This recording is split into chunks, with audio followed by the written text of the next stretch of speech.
Welcome to Lowcountry Lowdown. I'm Lindsay Hausman. Today is June the 5th. Saturday marked the start of the Atlantic hurricane season, one that forecasters are predicting to be very active. Now is the time to start preparing. Unfortunately, that means preparing to avoid scams too. To stay ahead of weather-related scammers, here's some steps you can take now. Update your insurance policy. Make sure your policy is current and find out what is covered and then what isn't. This will help you avoid surprises later. Check out contractors before you need one. Ask people you know and trust for their recommendations. You can also search the company's name online with words like scam or complaint. Also, research online sellers before you buy. Usually low prices are a sign of a scam. If you see an ad for what seems like a familiar company, but you're not sure it's real, check it out. But go to the company's website using a page you know is real, not the link in the ad. Of course, the Storm Center on our website is a great resource. It's a one-stop shop, if you will, for everything you need to know to be prepared this hurricane season. You can also find this year's South Carolina Hurricane Guide there. If you'd like a copy, we have those available for you to pick up at our Law Enforcement Center in Beaufort, as well as our office on Hilton Head Island. Jugging. It's among the fastest growing crimes in America. Jugging happens mostly at banks where the suspects follow customers to their destination before trying to rob them. We've had several of these cases reported here in Beaufort County. So here's how to avoid becoming a victim. First, you're going to want to try to park in an area that may have a surveillance camera. Take note of anyone that is hanging around the lobby or the parking lot there of that bank. Try not to be distracted while inside the bank, and before leaving the teller, secure your cash inside a purse or briefcase. Don't walk out with it in the zipper cash bags or envelopes that are used by the bank. Now, when you get back to your car and you get inside of it, make sure to lock the doors, as well as notice any cars that may follow you out of the parking lot. And never leave large amounts of cash inside your car. These suspects, opportunists, are looking for somebody who's gotten a large cash withdrawal. They're going to follow you to whatever business you're going to go into next. It might be Lowe's, Home Depot, or it might be someplace you eat. And they're thinking you're going to leave that money in the car, and they're going to smash your window and look for that money quick in and out. So we encourage people not to leave a large amount of cash in their car. Now, if you believe you've been followed when leaving a bank for any length of time, you need to call 911. You can also speak with your bank regarding security and how they can help you with large withdrawals, or if the bank has safety suggestions for handling significant amounts of cash. An arrest in an armed robbery that happened last week on Hilton Head Island. Last Monday night, just before 11:30, deputies were called to the Parkers near Matthews Drive for the report of an armed robbery. The suspect demanded money and cigarettes at gunpoint and then took off. Through the investigation, 22-year-old Trevor Hicks was identified as the suspect. Arrest warrants were obtained and he was taken into custody on Thursday for armed robbery and possession of a weapon during the commission of a violent crime.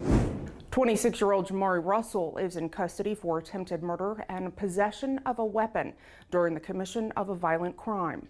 Last Tuesday night at about 8:45, deputies conducted a traffic stop on Trask Parkway near Howard Johnson in Beaufort.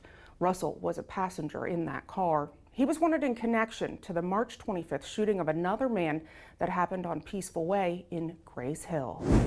Each year, the first week of June is recognized as National CPR and AED Awareness Week.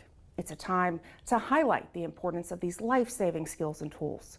When someone goes into sudden cardiac arrest, every second counts. Knowing CPR and then how to use an AED could save a life.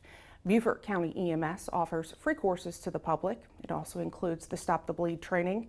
If you're interested in learning more, you can contact Ginger Marshall via email at gmarshall@bcgov.net. Now, all the fire departments in the county also provide these courses. You can reach out to the agency that serves your area for details. A traffic alert. This week during nighttime hours, crews will be working in the area of Highway 170 and 278. Please use caution when traveling in the area, and you can expect delays. Please join us in congratulating those pictured there on your screen on their recent promotions. We appreciate your continued commitment to the residents and visitors of Beaufort County. Also, congratulations to Misty on her retirement. She joined our Bloodhound tracking team in July of 2015. Misty served Beaufort County well. Now at 9 years old, she is enjoying the life.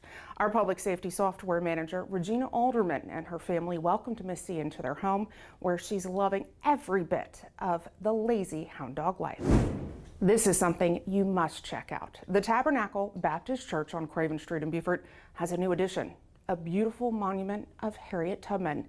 Tubman, who was born into slavery and later escaped, rescued other enslaved people, including her family and friends, using what was called the Underground Railroad. Now, the monument sits on the grounds of the church where historians said Tubman went to aid Union forces and helped people fleeing towards Beaufort when the federal troops occupied the area back in 1861. The church raised the funding for the monument, which took several years to construct. It was lights, camera, action for our agency on Tuesday. A photographer with SCPoliceCruisers was in town, and we headed to the beach on Hilton Head Island for a photo shoot. SCPoliceCruisers was established in 2011. The goal? Showcase the law enforcement vehicles of each agency within South Carolina. Thank you for taking the time to feature us. And here's a perfect way to end this week's Lowcountry Lowdown. On Monday night, our communications center received several calls about a kitten on the McTeer Bridge in Beaufort. Also, that cars were blocking the bridge as a result. Lance Corporal Diadamo and an officer with the Port Royal Police Department responded. Now, with the help of that officer, Lance Corporal Diadamo was able to safely lean over the side of the bridge and rescue the kitten, who is now named McTeer. McTeer took a ride in the patrol car to its new home, a neighbor of Lance Corporal Diadamo's. If you have something that you'd like to know more about or see covered here on Lowcountry Lowdown, you can send me an email at lindsay.hausman@bcgov.net. As always, make sure to follow us on all of our digital and social media platforms. It's a great way to stay up to date, in the know, and engaged with us.